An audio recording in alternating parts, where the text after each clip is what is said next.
ओम भगवते वासुदेवाय नमः। श्रीमद् भगवत गीता 17वें अध्याय का महात्म्य। श्री नारायण जी बोले, हे लक्ष्मी, आज मुझसे 17वें अध्याय का महात्म्य सुनो। मंडलिक नामक देश में दुशासन नाम का राजा था।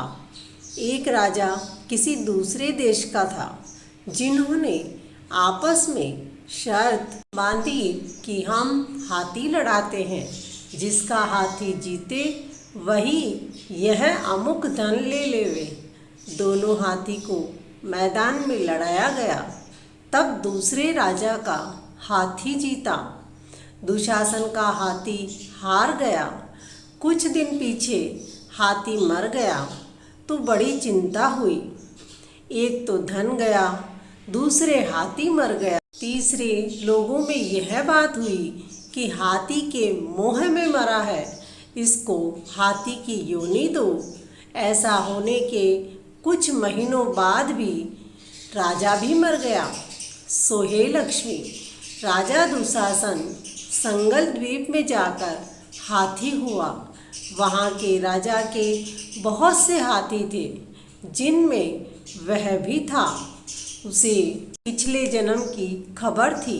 मन में बारंबार यह बात सोचकर पछतावे कि मैं पिछले जन्म में राजा था और अब हाथी हुआ हूँ। बहुत रुदन करता, खाता पीता कुछ नहीं।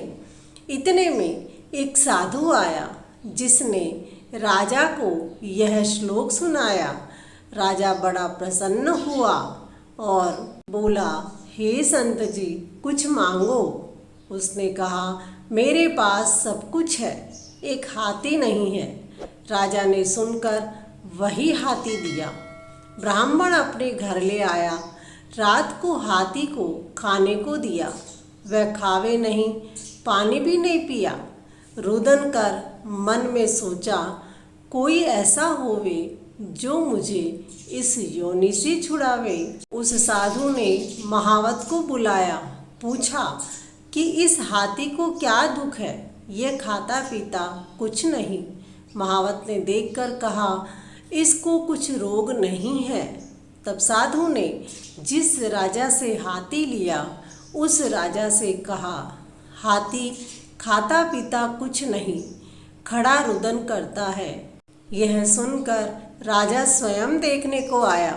राजा ने बड़े बड़े वैद्य बुलाए और महावत बुलवाए, सबको हाथी दिखलाया।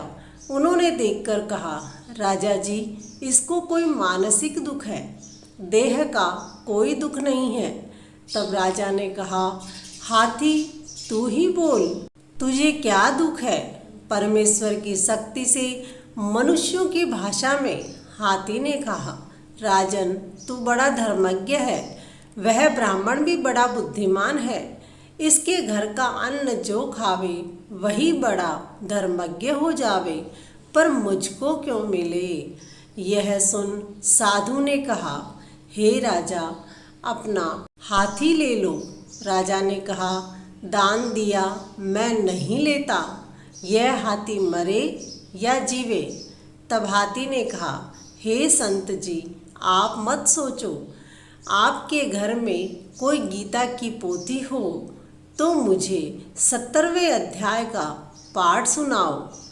तब उस साधु ने ऐसा ही किया।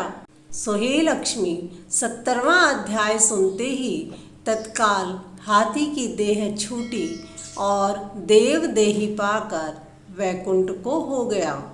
बोलो श्री कृष्ण भगवान की जय। श्रीमद् भगवत गीता ज्ञान की जय। दोस्तों, इसी प्रकार के वीडियो देखने के लिए हमारे चैनल को सब्सक्राइब करें, कमेंट करें, लाइक करें। धन्यवाद।